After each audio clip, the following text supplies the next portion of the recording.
Okay, welcome to part two. So I'm going to walk you through the process of making sure your topic is narrowed enough that you can fully discuss. All right.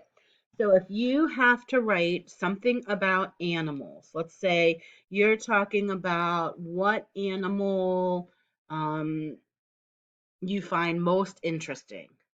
Look at all those possibilities: insects, crustaceans, fish, amphibians, birds, mammals. You've got to narrow down just into large categories.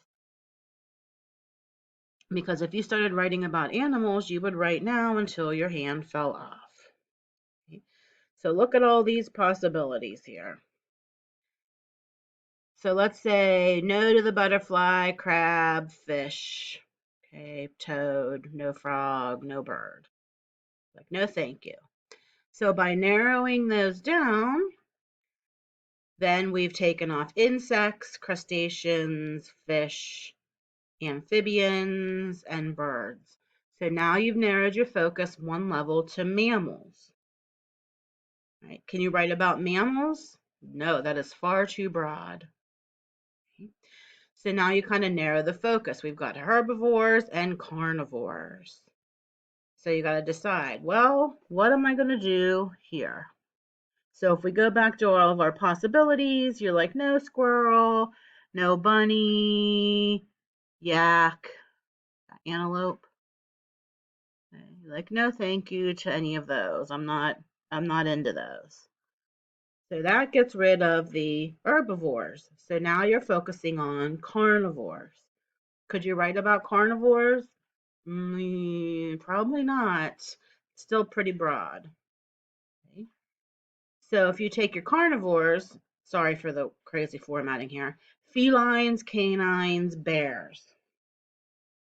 Those are kind of your choices, right? Felines, canines, and bears. So if you're looking at your list, you want to get rid of some. You're like, no, I don't think I want to write about this top row here at all. So that takes out felines and canines. So now you're left with bears. Seems doable, right? I'm writing about bears. That's still too broad. You gotta narrow that focus a little bit more. So now you look at, do you want to do black bears or polar bears or grizzly bears? And you've got to decide and narrow that focus a little bit more.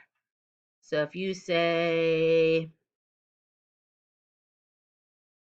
no to black, polar, like I'm going to write about grizzly bears. Ding, ding, ding. Grizzly bears is a narrowed topic. Okay. Next chapter, we're going to be talking about, well, what do I do now that I have my narrowed topic? But at least now you have a topic for that assignment that you can focus on and that is narrowed enough that you could write a well-crafted piece of writing. Okay. So think about all of the levels that we went through. We went through 5 levels to get to grizzly bears. And the closer you get to the center, the more narrowed that topic is. The further out you get to the outside rim, the broader. You want to make sure that you are narrowing down your focus for your topics. Okay. So what I want you to do is push pause after I explain this. You're going to do that same thing for these first 4 categories: sports, business, healthcare, finances. And go through a couple different levels of subcategories. Okay. Just jot them down. You can do kind of a hierarchy if you want: sports in the top, the next categories below it, categories below that, and just cross out like we did for sports, business, healthcare, and finances. And just leave this on pause, and I want you to go through that process like we did for the animals for these 4. Go ahead and hit pause.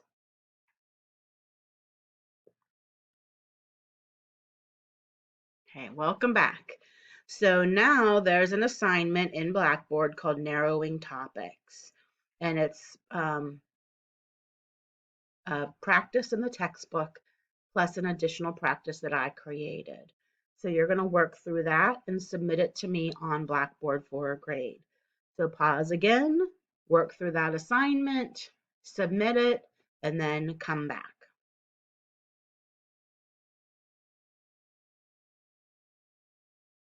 Okay, so now you have your narrowed topic.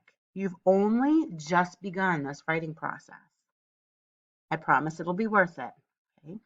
Now you have to generate your ideas. What are you going to write about for grizzly bears or women's field hockey?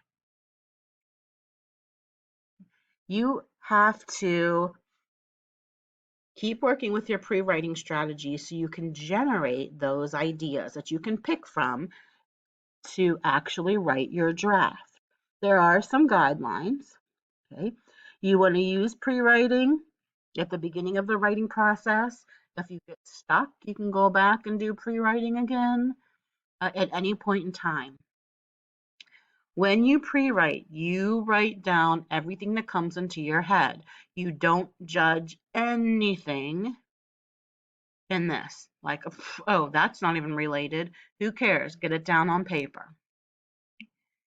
If one pre-writing technique doesn't work for you, try another. Sometimes listing, we're going to look at some of them will work. Sometimes it doesn't. Try a variety of methods until you find one that really speaks to you. Okay. You can free talk or free write. You can cluster, you can brainstorm, you can question, you can have a discussion, you can list. Please go through, make sure you're reading chapter 3. And there's a couple of pages on the different ways that you can pre-write. This is where students skip.